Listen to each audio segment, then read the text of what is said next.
爸，哎，你怎么来了？哎呀，我的女儿长大了，有勇有谋。我们回去吧。哎，具体的我们回去再说。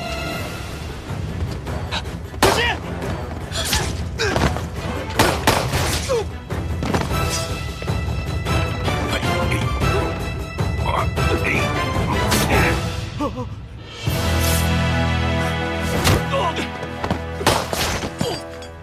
老爷，伯父，伯父，医生，叫医生，叫医生！伯父，呼吸，呼吸，呼吸，呼吸。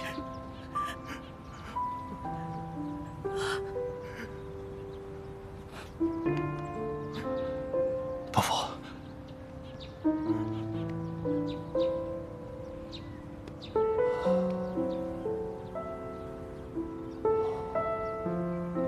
谭司令，伯父，我把婉清交给你了。爸，别说话了，伯父。婉清，有谭司令护着你，爸爸放心。到了那边，我会和冰清远航一起，等着和你们的喜酒。爸，伯父，伯父，你先别说话了啊！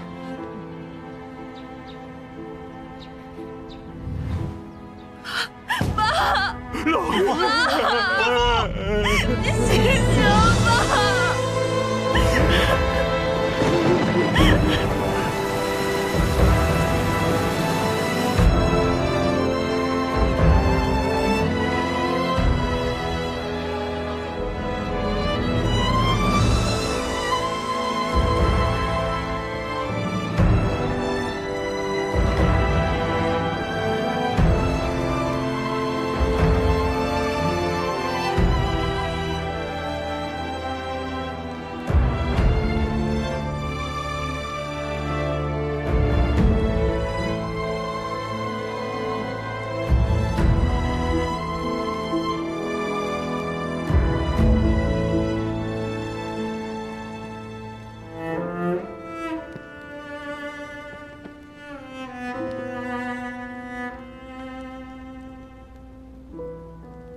对不起啊，都是我不好。那2个刺客明明是冲我来的，可是没想到，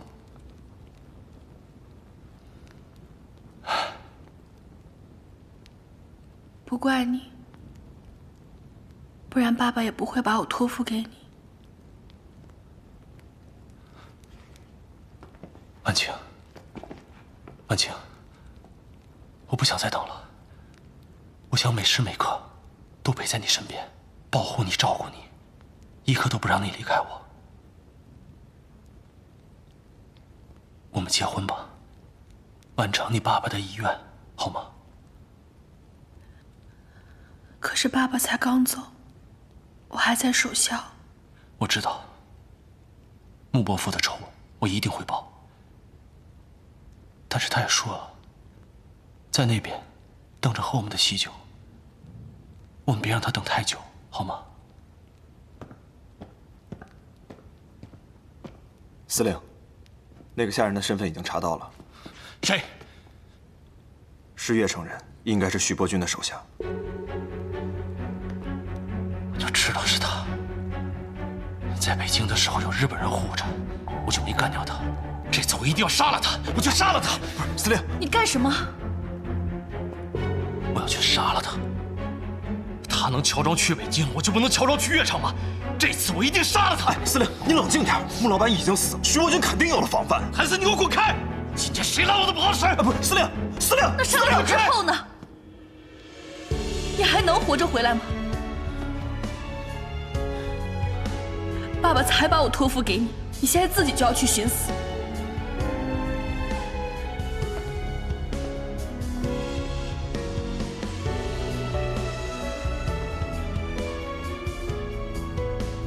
你说好要娶我的，你现在就忘了吗？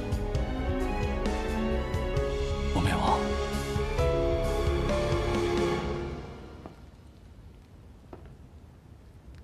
我在这个世界上只有你一个亲人了，要是你都不在了，我就什么都没有了。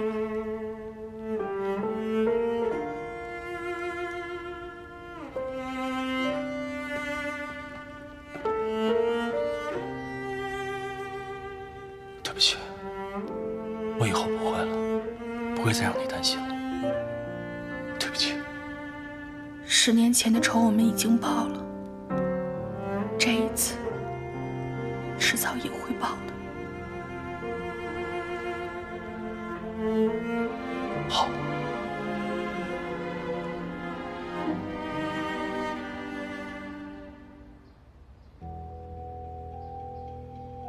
接婉清和谭玄林的时候遇刺的，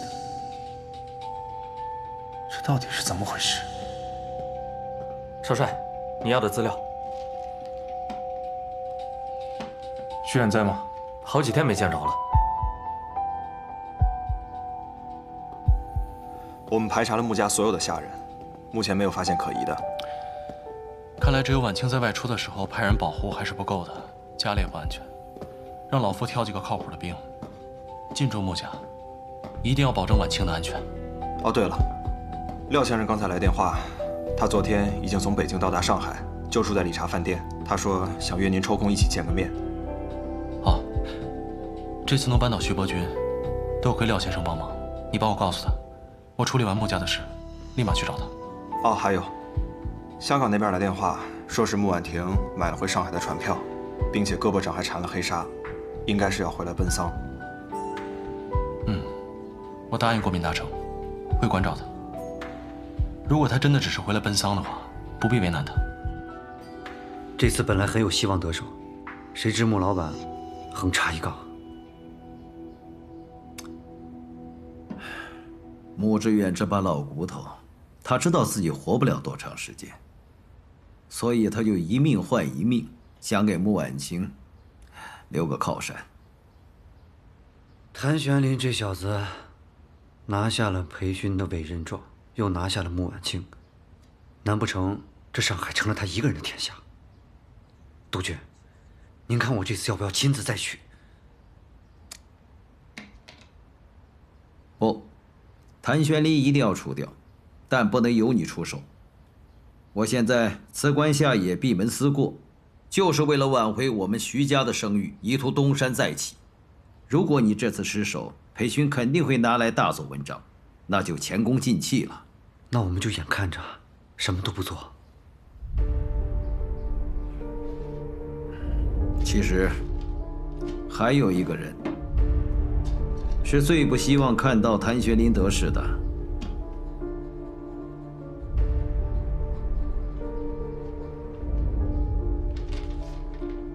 把这封电报发出去。是。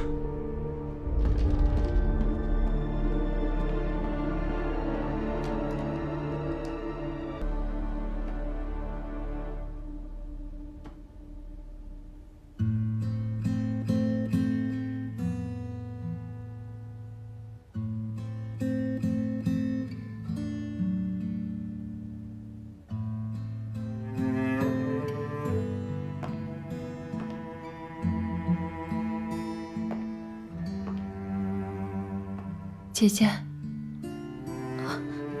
婉清，我听说你爸遇刺的消息之后，一时情急赶了回来，没来得及跟你说，你不会怪我吧？我怎么会怪你呢？在香港的生活，多谢谭司令托人照顾我，谢谢。不用客气。这是我对你亲生父亲的承诺。婉清，我能去看一下我以前住的房间吗？当然可以了。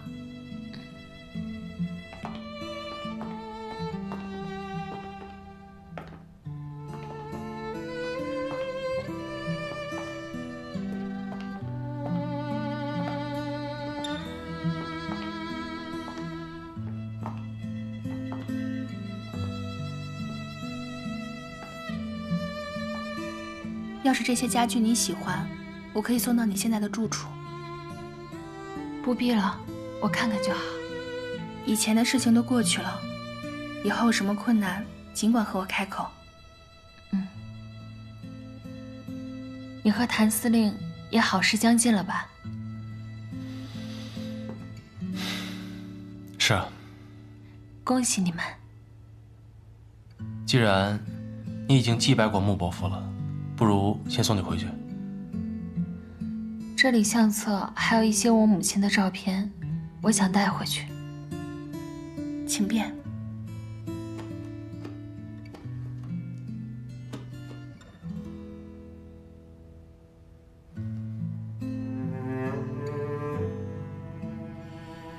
说起来，他也挺可怜的，毕竟崔莲凤做的那些事情，他都不知情。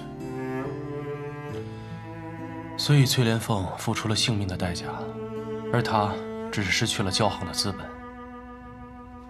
和他对你用的那些恶毒手段相比，他现在这处境，惩罚都算不上，又何来可怜？你还真是铁石心肠啊！对所有伤害你的人，我一个都不会放过。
在看什么呢？再看你小时候的照片，太可爱了。哎，对了，你有没有发现，穆婉婷这次回来像变了一个人似的？以前的大小姐脾气都没有了，倒是低调了很多。江山易改，本性难移。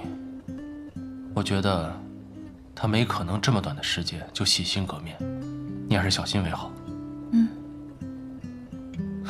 放心吧，有我在，谁都不能伤害你。哎，这个是许光耀吗？啊，这是他10岁的时候来家里做客拍的。哦，他10岁就认识你了是吧？不是，好像是9岁。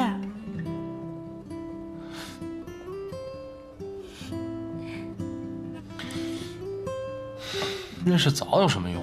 你还不是我的女人。那你还吃醋？谁吃醋了？你呀。我。那他认识你10几年，我才认识你几个月，应该吃醋的是他吧？只不过，这样的合影我们都没照过。那等我们以后结婚了，这样的合照不是想拍就拍啊？从我们2个人年轻的时候到老的时候。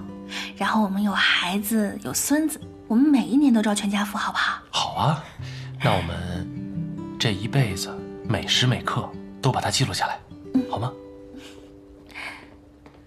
大小姐，大小姐，老爷的书房里还有些文件，我不知道哪些是要用的，哪些是要处理掉，你要不要过来看看？我马上就来。是。我先过去了。好。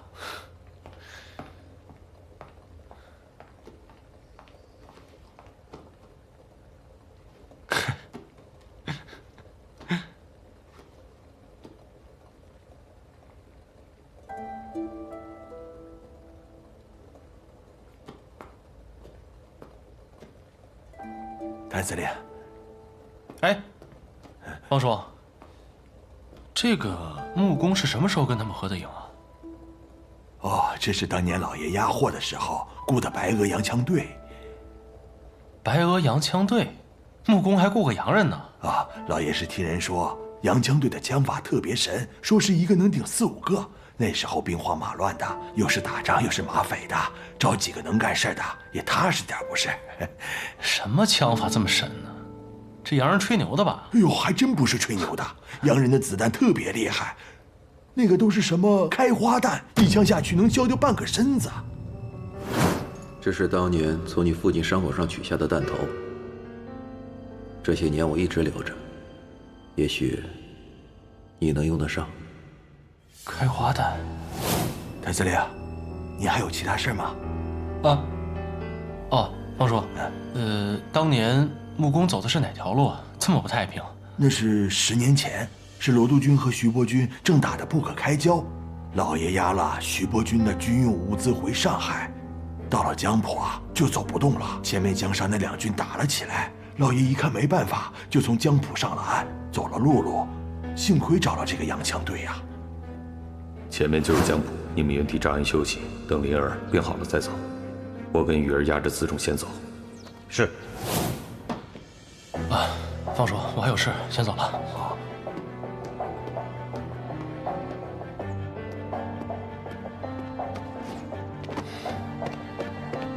回司令部。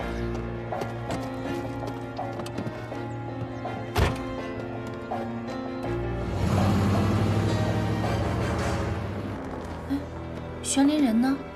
哦，谭司令回去了，说是有急事。啊，这么着急啊，连招呼也不打一声。是。你看着。收起来吧。哦。那洋人吹牛的吧？哎呦，还真不是吹牛的，洋人的子弹特别厉害，那个都是什么开花弹，一枪下去能削掉半个身子。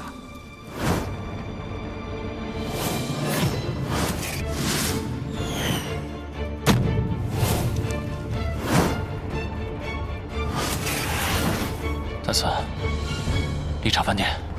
好。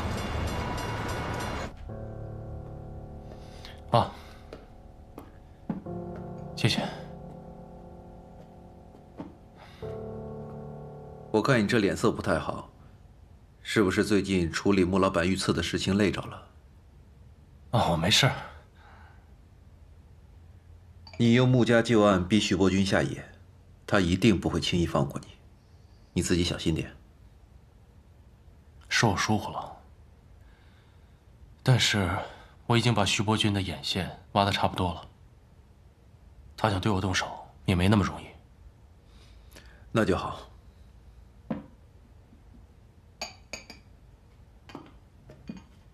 廖先生，我这次这么急着找你来，其实是有一个私事想请你帮忙。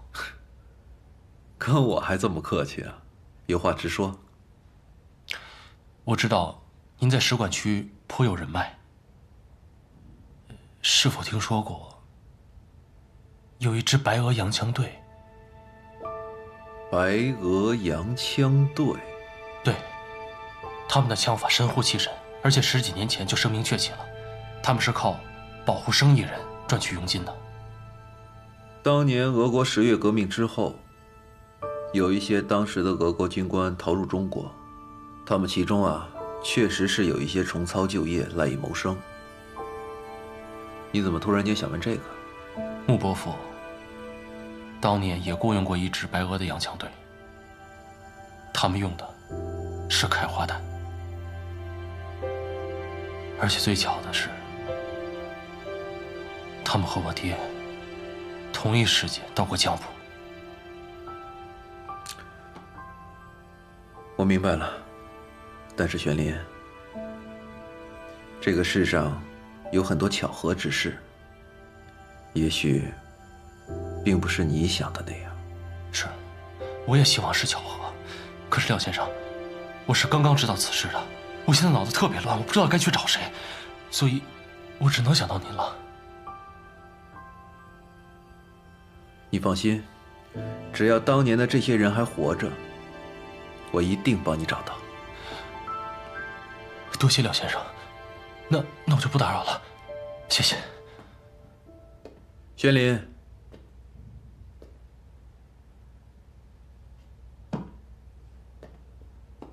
我还有一件事情想要拜托你。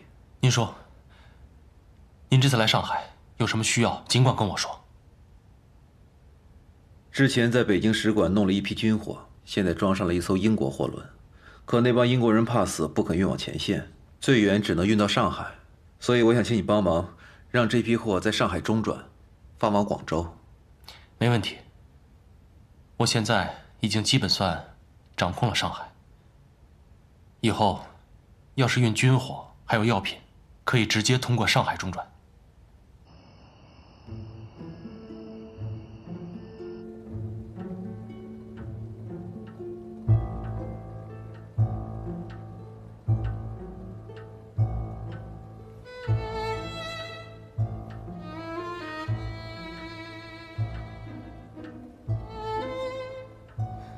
今天下午谭司令有打电话过来吗？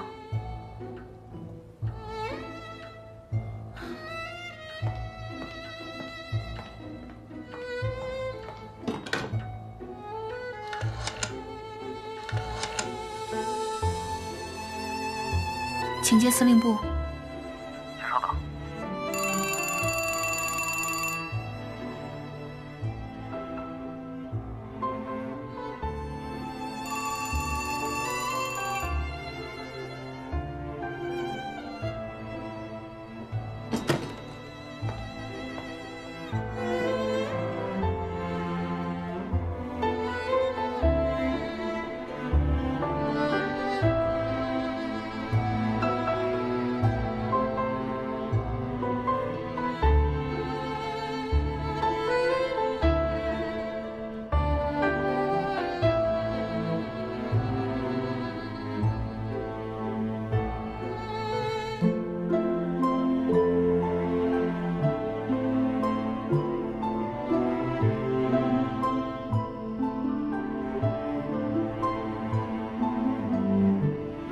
司令，您不跟穆小姐一块儿吃饭了？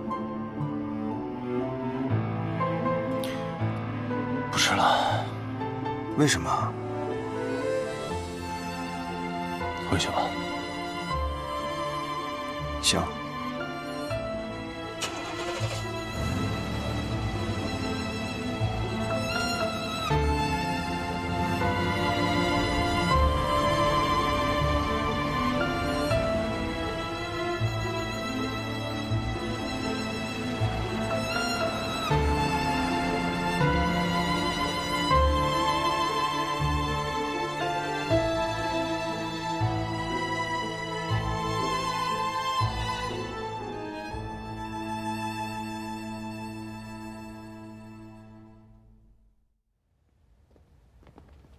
我托阿廖少打听了，这个谢尔盖·奥涅金娜是当年逃入中国的沙皇士兵，参加过日俄战争，是有名的神枪手。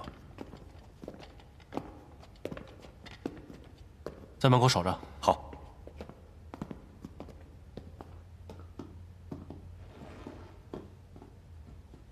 Это командир Тан. Командир Тан хочет узнать, безопасность каких влиятельных людей ты обеспечивал. Были ли опасности? У тебя есть профессиональное резюме на должности телохранителя командира. Я охранял хозяина Ду из Гуандуна, командира Чан из Шандуня, хозяина Му из Шанхая и так далее. 他说他来中国已经10几年了，负责过很多商界的大人物，比如广东的杜老板、山东的张司令，还有上海商会会长穆先生等等。广东、山东的我不感兴趣。你给我仔细说说，你是怎么保护穆老板的？ Чтобы наша команда могла обеспечить безопасность и сопроводить хозяина Му.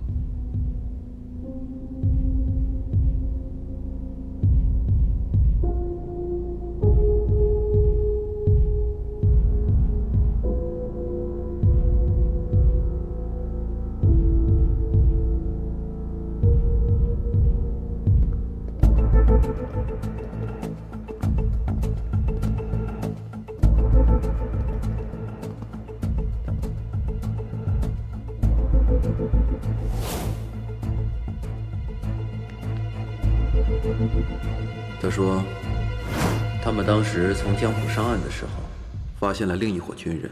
穆老板认出来那是罗督军的人，而穆老板押送的却是徐督军的货物。双方交战，是敌我关系。穆老板为了安全起见，趁这伙人一字纵队进入山谷的时候，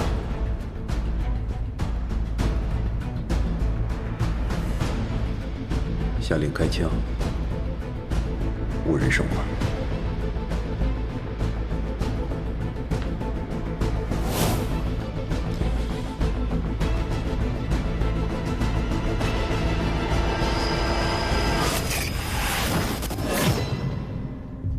司令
，Стреляли мы.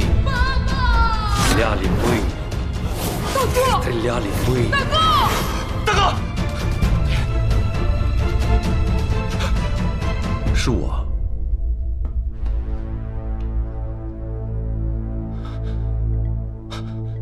廖先生，我是不是做梦了？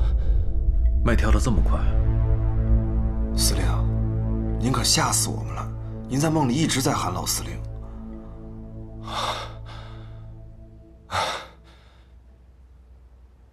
原来是梦啊！我刚才梦见俄国人，说是他们开的枪。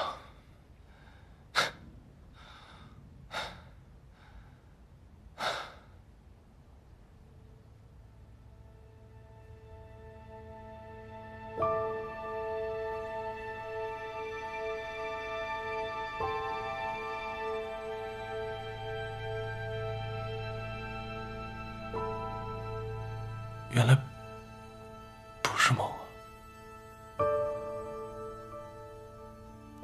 司令，刚才穆小姐来电话了，告诉她我有事，不让任何人打扰。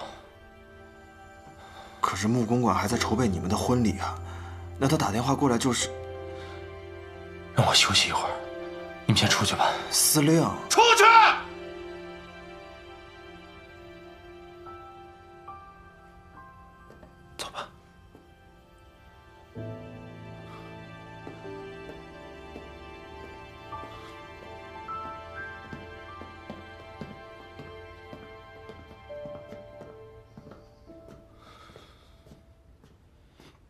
廖先生，那个洋鬼子到底和司令说了什么？你们司令遇到了他这辈子最大的坎儿了。到底发生什么事儿了，廖先生？司令从穆家回来就一直不对劲儿。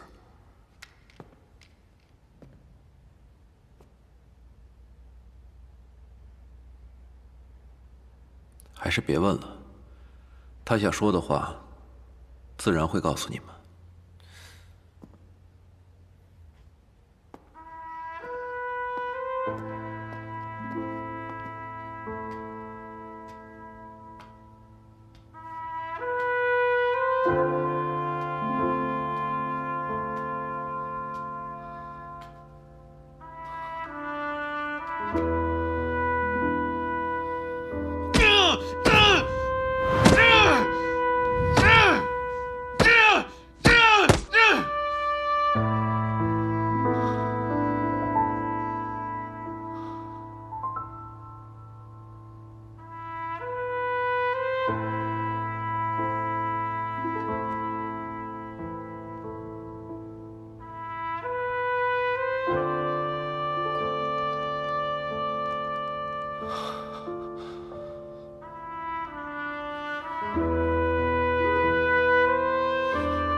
好啦，真好看，穆小姐，这套婚纱好适合你啊。哦，不过这个腰可以再紧1寸，会显得线条更好。好。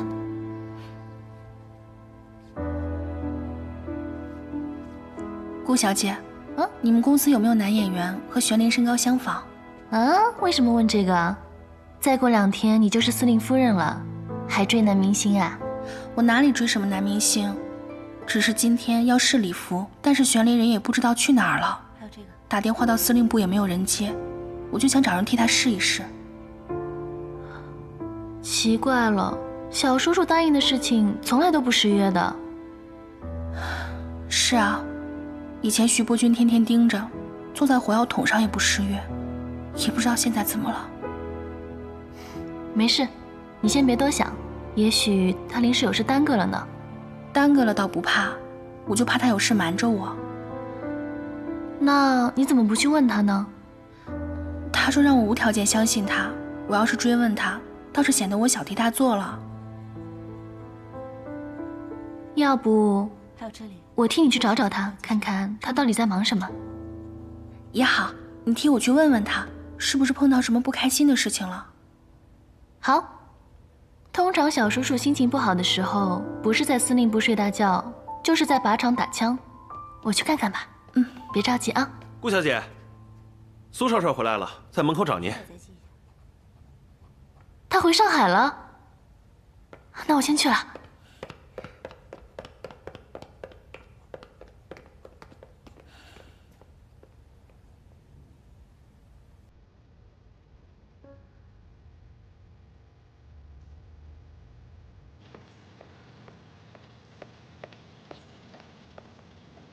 你回来了。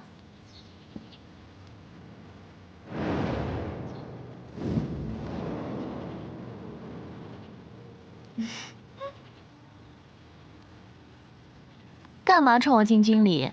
我现在也是上过战场，见过生死的军人，给我喜欢的女人敬个礼，不犯法吧？你什么时候回来的？你没受伤吧？怎么？担心我？报纸上都登了，说你苏少帅一个人单枪匹马闯进军营，替裴徐2家调停。看不出来啊，你还挺有本事的嘛。这还是我认识的那个公子哥吗？这叫不鸣则已，一鸣惊人。还一鸣惊人呢？我看你是吓人。这战场上枪弹无眼，你要是有个万一……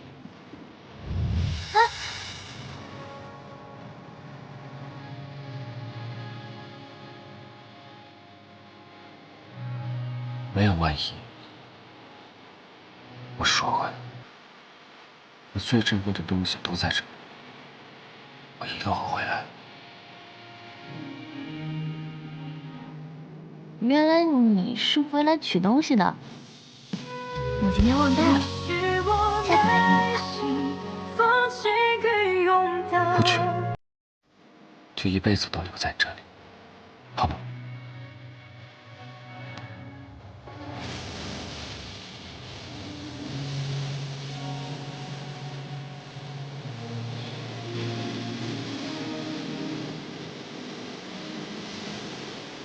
我还有要紧的事，我先走了。哎，你还没回答我呢！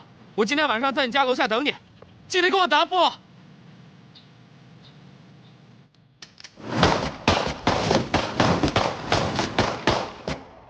司令，你休息会儿吧，都打了几百发了。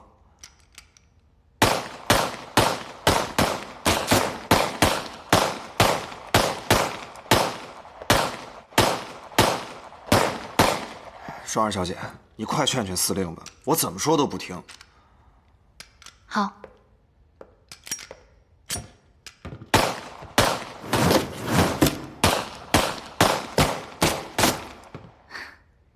去司令部找你，问谁都不知道你去哪儿了。我一猜就是在靶场。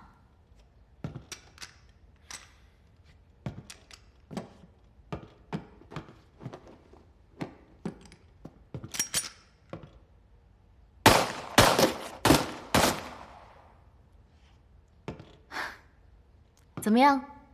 虽然只是小时候和你南征北战时摸过枪，但是这么多年不打，我这准头还不错吧？哎，小叔叔，你等一下。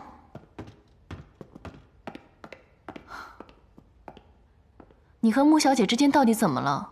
都要结婚了，你们到底在闹什么别扭啊？她还好吗？当然不好，她还以为你故意躲着她呢。本来女孩子嫁人的时候就容易敏感，你还这样对她，她心里能好受吗？双儿，你说，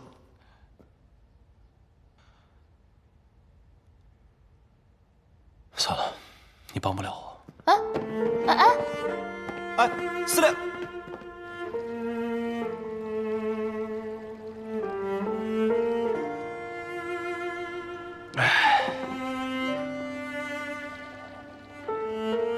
你刚才闷头打靶，现在又闷头喝酒，你倒是和我说句话呀，小叔叔。我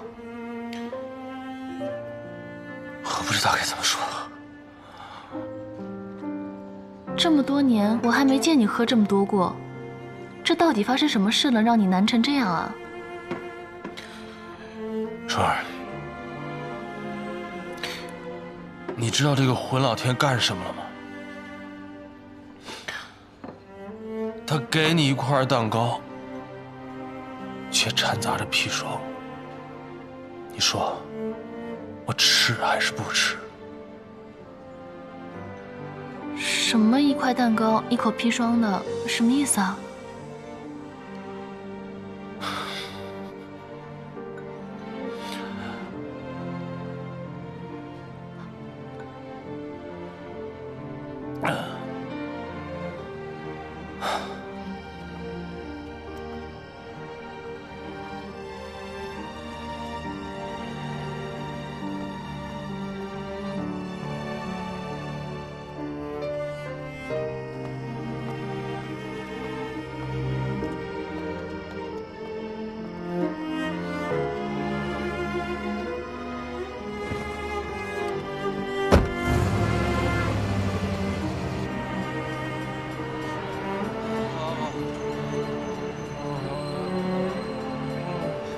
小心，慢点，慢点啊，小心台阶。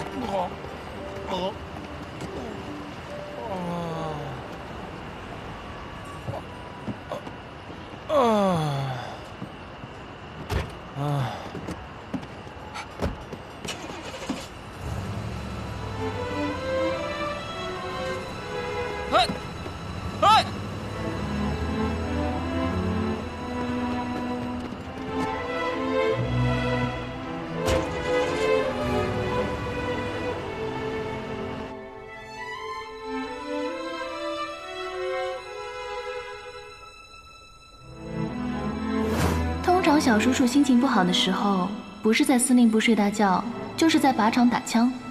我去看看吧。备车去司令部。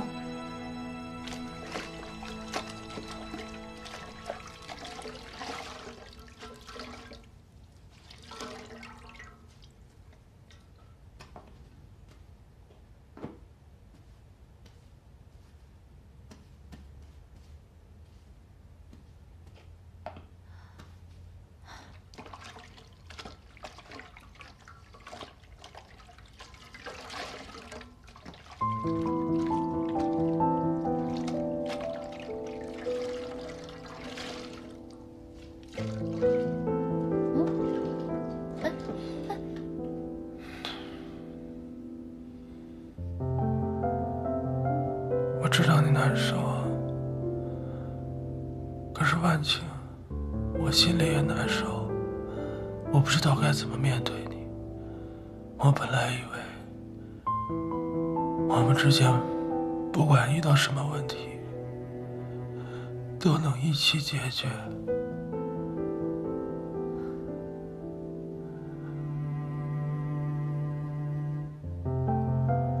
小叔叔，你醉了。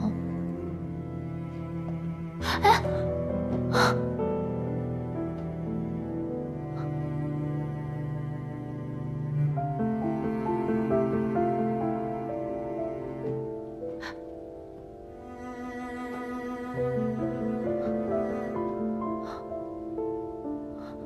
我想过无数种可能，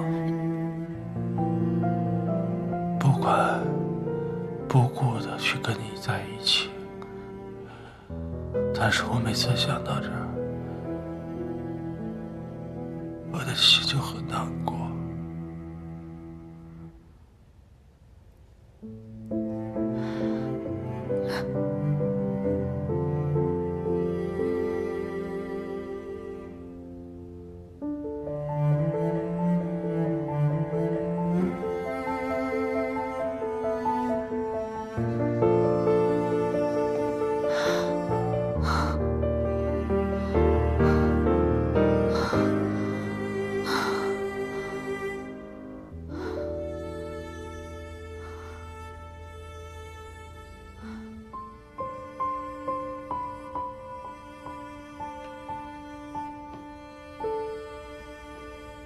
小叔叔，从小到大，你都是我生命中最重要的人，是我所有的牵挂。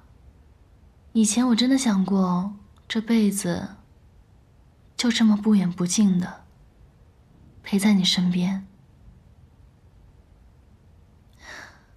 不过你现在有了穆小姐，我还是第一次见你为一个女孩喝醉成这个样子。你对她的感情一定很深吧？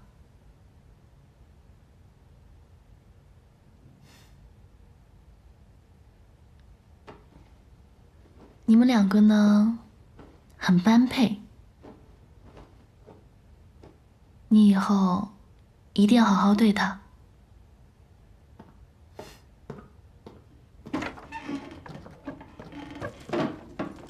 双儿小姐，苏少帅来了，在下面吵着要见你。哦，好，我马上下去。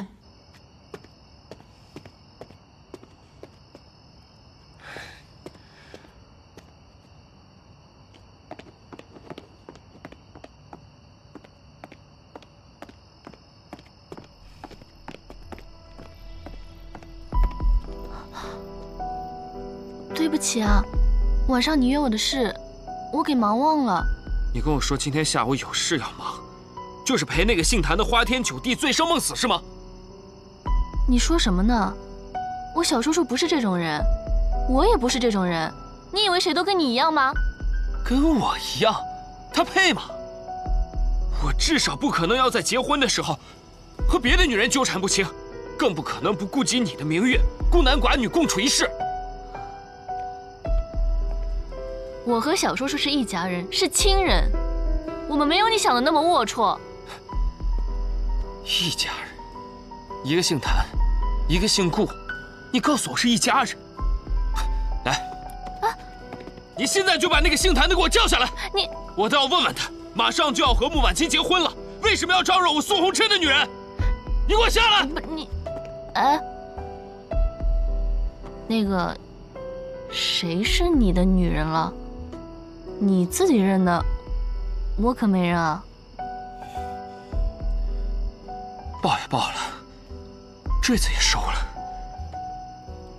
你现在跟我说不认？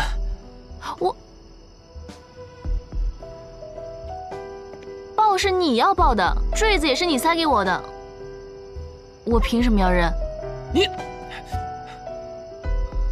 你就那么离不开那个谭玄龄是吧？我一片真心，你当成驴肝肺，愿意跟他这个有妇之夫暧昧不清？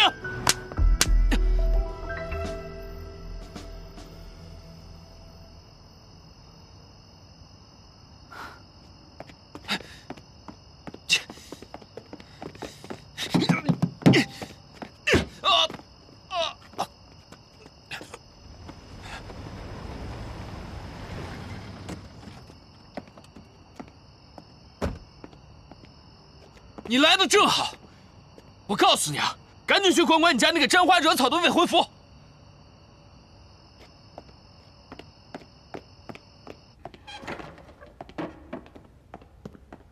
双儿小姐，司令这次真是喝多了，连胆汁都吐出来了。没事，我来照顾他吧。嗯。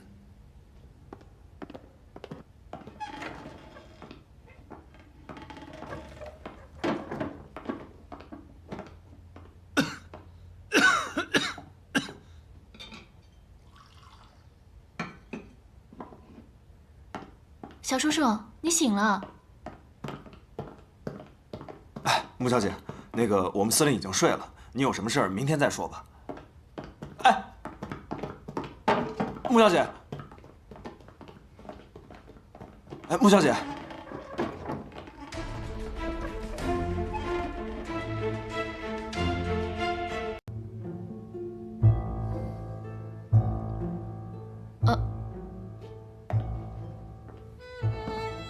穆小姐，小叔叔他喝多了。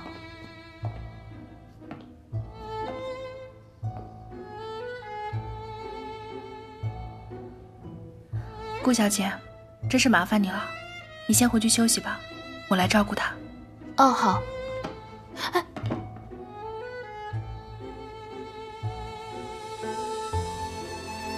你留下来。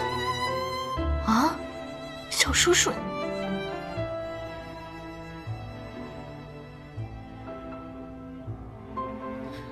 我来都来了，你还麻烦人家顾小姐干什么？谭四，在，送他回去。是。我不回去。你是不是有什么事情瞒着我？不然你不会对我这个样子的。我没事，你想多了。那天你在我家里突然就走了，之后市里服又失约，现在又喝成这个样子。 你还非要顾小姐留下来照顾你？双儿是我的家人。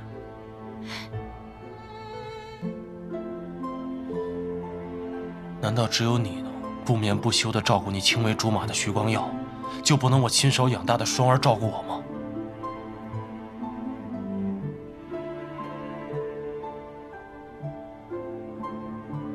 所以你是在和我翻旧账吗？没有没有，穆小姐。 小叔叔他喝醉了，说胡话呢。哎，我没翻旧账，实话实说。你记不记得我们之前约法3章的第1条是什么？好，你不说，我说。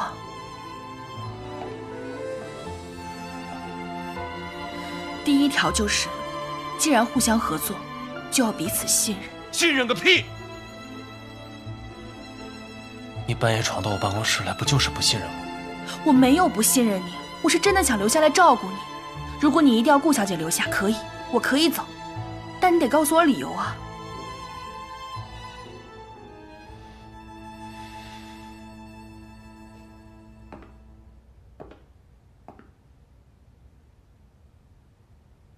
所以你是不打算告诉我实话了，是吗？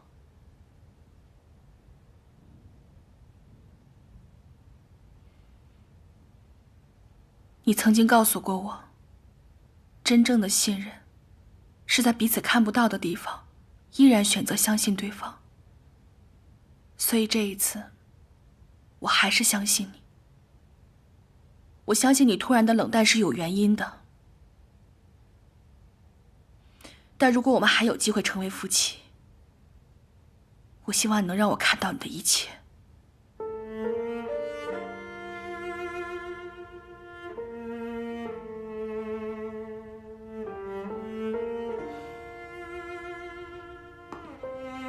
顾小姐，那就有劳了。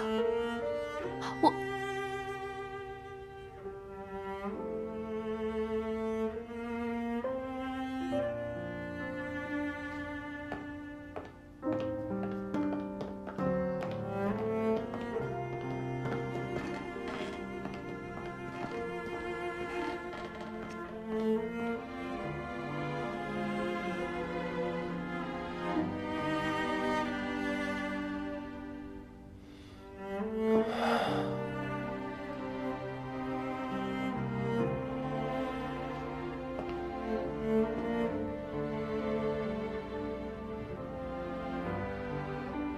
小叔叔，你干嘛呀？你们之间到底怎么了？到底发生什么事了？你为什么要那样说？你别这样折磨自己了。双儿，你知道吗？我原本以为不信命的，我我觉得我做什么都没有问题，什么都难不倒我。但是现在，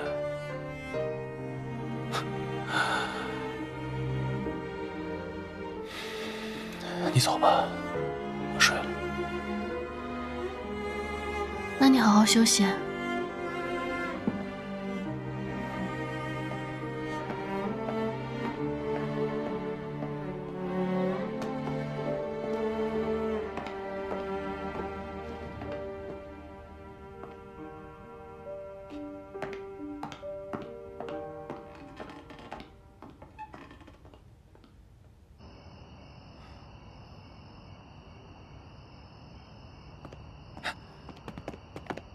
穆小姐，你怎么一个人出来了？顾小姐呢？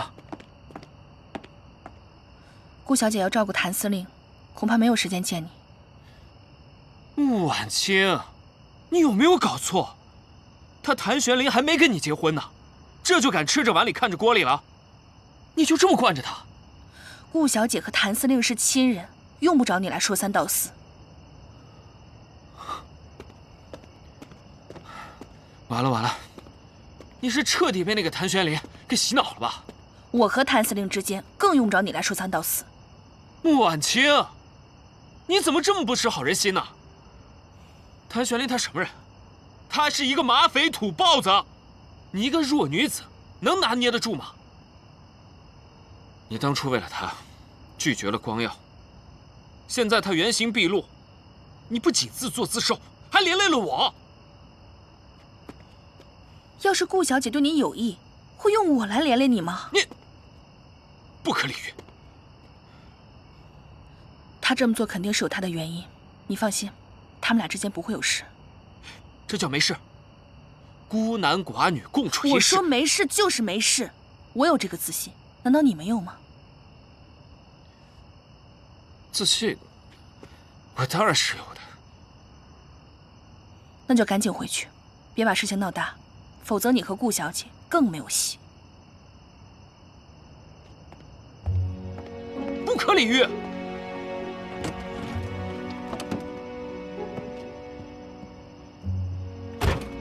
开车。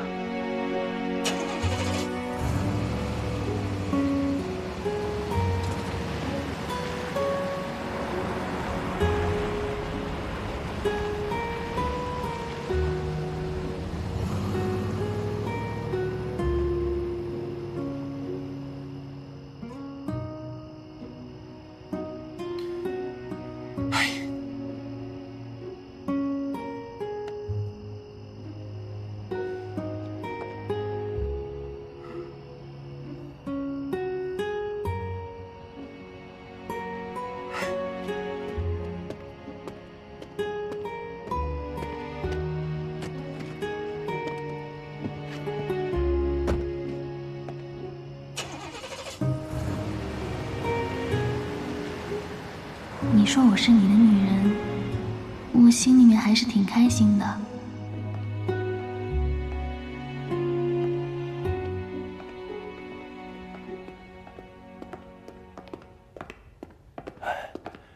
大小姐回来了。你没事早点下去休息吧。哎，夜深了，你也早点歇着吧。穆管家，那天谭司令有没有说什么？谭司令也没说什么，就是一直在看照片。不过他问了2句照片的事。你把他那天看的相册全部给我。哎。谭司令看的是哪本相册？是这本。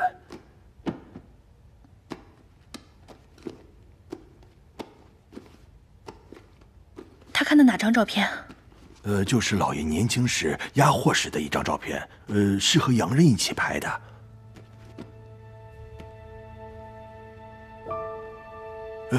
就是这张。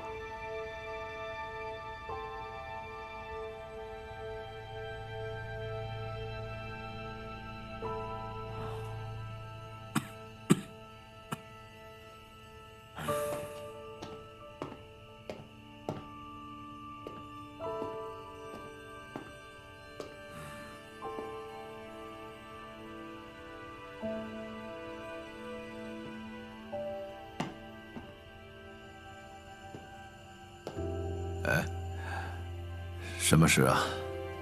哦，督军醒了。山下先生传来的电报说，谭玄林跟革命党有过密切接触，近期会帮他们中转一批军火到广州。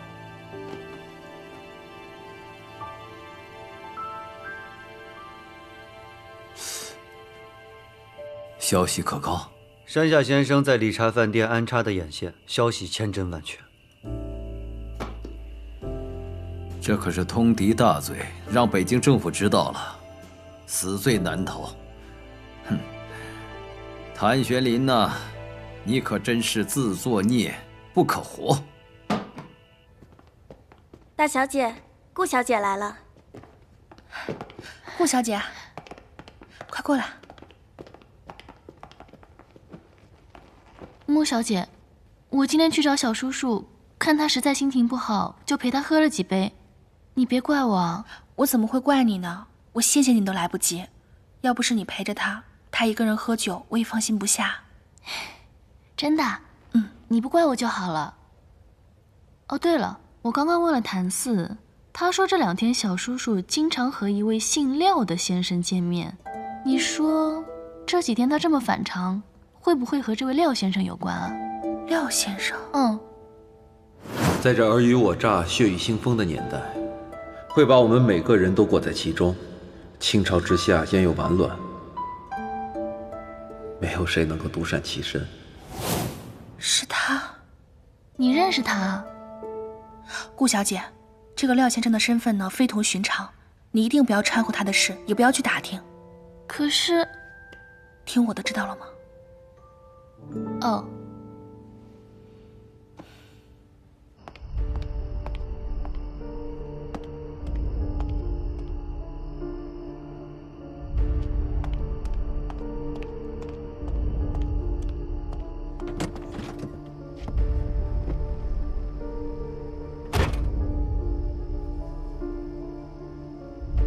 事情办得怎么样了？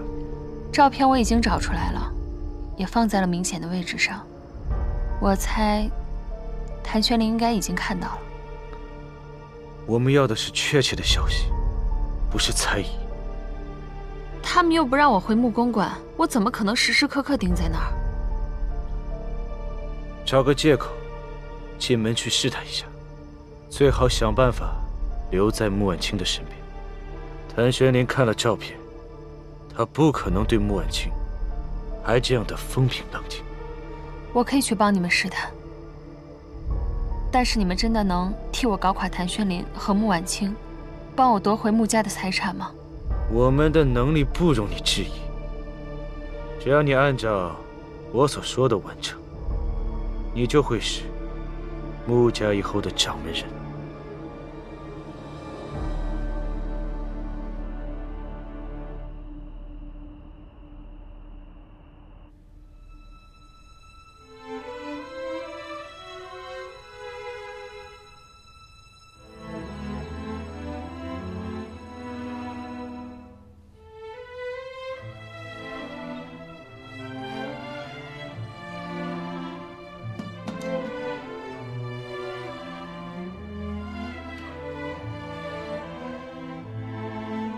妈，玄林今天不知道怎么了，突然对我的态度就变了。你说这男人是不是就是这么善变，就是这么让人琢磨不透啊？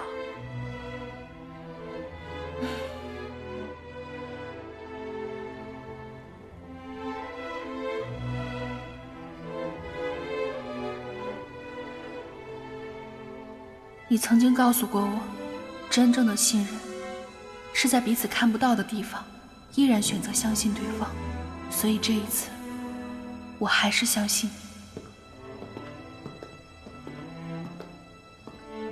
司令，廖先生到了。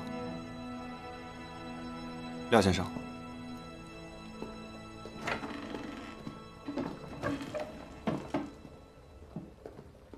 玄林，那批货已经过青岛了，3天之内就应该到上海。我会安排的。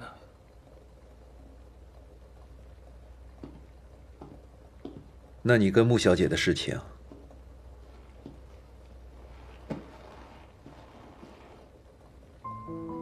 不知道该怎么面对他。那穆姑娘当时只是个孩子，就算穆志远做了什么错事，那跟他也没关系呀。这既然你们这么相爱，那为什么不让父辈的恩怨到此为止呢？我不是没有想过，但一辈子这么长，我如果不管不顾的就娶了她，这根刺会一直横在我们中间。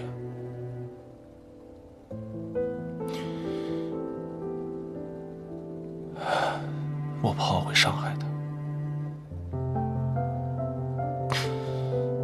我答应过她，我这一辈子要爱她，保护她。如果我做不到，我不能娶她。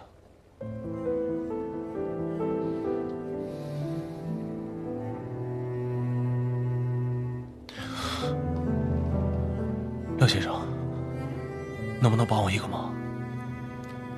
你说。我想让您帮我找一下谢尔盖洋枪队当年的队员，因为这件事对我太重要了，我不敢相信他的一面之词。你放心，只要这帮人还活着，我一个不少的给你找来。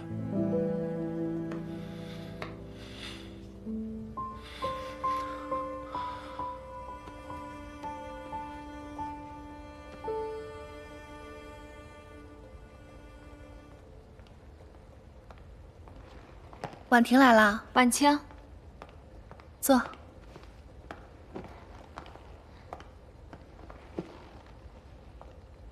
怎么样，都安顿好了吗？嗯，都挺好的。谭司令给我找的公寓也不错，生活也很便利。那就好，有什么需要帮忙的，尽管和我说。嗯。哎，对了，这个是我从香港给你带的杏仁饼。我上次忘记拿了，这回也带给你和谭司令尝一尝。谢谢婉婷，有心了。哎，谭司令呢？他还没有搬过来。我们两个这不还没有成婚吗？他要是现在就搬进来，难免人家说闲话。怎么，你找他有事啊？啊，没事儿，就是他帮我这么大忙，也想当面谢谢他。哎，你们的婚期定了吗？我还给你们提前准备贺礼啊。快了，但是最近他忙，得等他忙完以后再定。也是，现在全上海都归他管了，忙点也正常。好了，不要总说我们两个了，说说你啊，什么时候回香港？我呢，在香港的生活也不太适应，所以还是想回到上海来。留在上海？那有什么打算？婉清，你要是愿意的话，看看能不能在穆家的商会或者码头，给我一份工作。我不怕苦，也不怕累的，只要能让我自食其力就行。我在华商总会倒是缺一个秘书，你对穆家熟悉，脸面上也过得去，你要不要考虑一下？真的吗？那太好了。不过我有言在先啊。我只能给你市场上的薪水，而且你只做秘书的工作，其他的事情不用你管。当然了，你要是不愿意的话，我也不勉强。我愿意，我愿意。